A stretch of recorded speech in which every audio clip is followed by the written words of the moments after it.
Thank you so much. Good morning. Receiving a degree from Rensselaer Polytechnic Institute actually fulfills a dream I had since I was in elementary school. I loved science even before I loved music. My brother, who was 3 years older than me, was also moving towards science. He found out about Rensselaer, and I remember him telling me what a great school this is. So I thought, that's it. That's the school I want to go to. I was about 10 years old at that time. Well, here I am, 68 years later. But I'm thrilled. And congratulations to you slightly younger degree recipients. I'm sure you're also feeling thrilled. So I guess I'm supposed to offer advice to you today. But I find that naturally, young people are often looking for answers that fall within the scope of their experience and perspective. No matter what field they are headed towards, they ask me, how can I create something of my own in my career and succeed? Of course, in order to come up with something only you can create, it helps to be aware of what's been done. So you don't reinvent the wheel, but instead reinvent the reinvention of the wheel. That's why education is so important. It gives you the past as a springboard to the future, which you will create. But no matter what professional arena we put ourselves in, our profession is only one aspect of who we are. We're also sons, daughters, husbands, wives, friends, citizens, Christians, Jews, Muslims, Buddhists, non-believers. But what connects all these different aspects of ourselves is the fact that we are all human beings. So the best advice I can offer today's graduates is this. Getting your career together means, why don't you start getting your life together, your humanity together? Comparing your life to someone else's, that gets in the way. We're also often too judgmental, and that gets in the way. So let me tell you a story that will kind of help to illustrate what I mean by that. In the 1960s, I was just a few years out of college, and I had the great fortune of playing with the amazing Miles Davis Quintet. Miles was just about 40 years old then, and already a legend. So we were doing a show in Stockholm, and the show was really magical. I mean, the music was just flying through the air. We had people sitting on the edge of their seats. They were going crazy listening to us. And the band was tight. And the audience was really captivated by the music. And as Miles was building one of his solos, right? And he was just about to reach the peak of this solo. And I hit this big chord that was so wrong. It was like I was lighting a match to this gorgeous house of sound that we had been building. And I thought, oh no. So Miles, he just took a breath. And then he played some notes that made my chord right. He didn't judge what I played. I did. And he heard me, and he made it work. So that wasn't just a great music lesson for me. It was one of the greatest life lessons that I've ever gotten.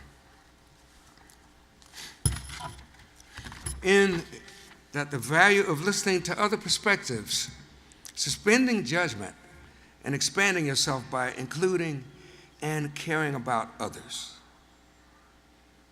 Because it's all about the heart. Now, at some point, despite your wonderful education here at RPI, you will be challenged.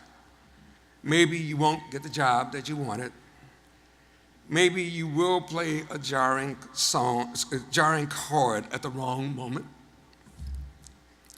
Maybe the troubles of the world will impinge upon you. There's always a way to turn poison into medicine if you're open to perceiving it. Today, all around us is an environment of fear, anger, and divisiveness, some of it being stimulated by our leaders for their own purposes. Whenever we don't like the circumstances in which we find ourselves, we have a tendency to look outside of ourselves for who or what is at fault. But that's a false assumption. You'll find that when you don't like the way things are going, 9 times out of 10, you're your worst enemy. If we take it upon ourselves to transform ourselves, we can transform others and the world around us. I'm a Buddhist, and we believe that every human being has infinite potential, and that you're born with everything that you need to become happy.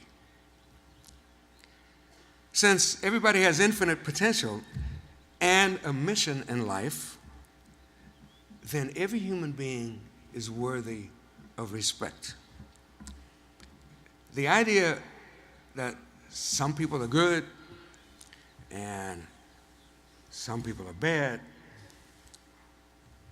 well, we're all good and bad. Find other perspectives, listen to other people, and engage in dialogue with them. And you may be able to understand how you have contributed to your own suffering and what you can change. You will have more clarity.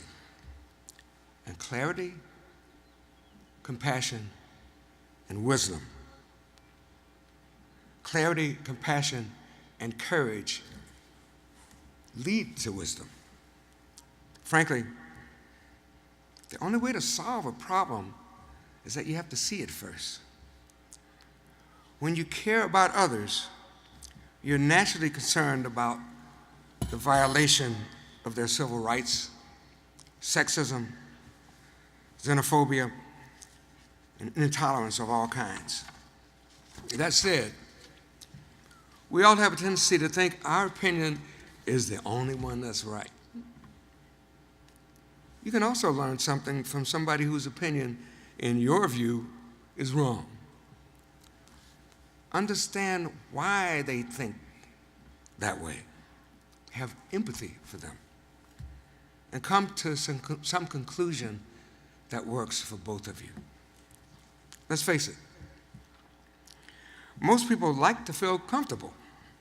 And it's easier to stay in your comfort zone instead of finding new paths to inner transformation. There's a lot of stress today.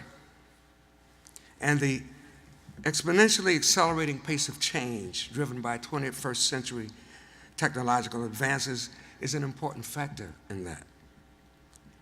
Many of you will contribute to that technological change, and all of you will have to deal with its unforeseen side effects. But if you try to deal with change by retreating just to what you already know, that's not going to work. How can we experience all the beauty underneath the surface of life if we remain trapped in ourselves? How can we create if we stay in our comfort zone? Creation takes courage and a never give up spirit.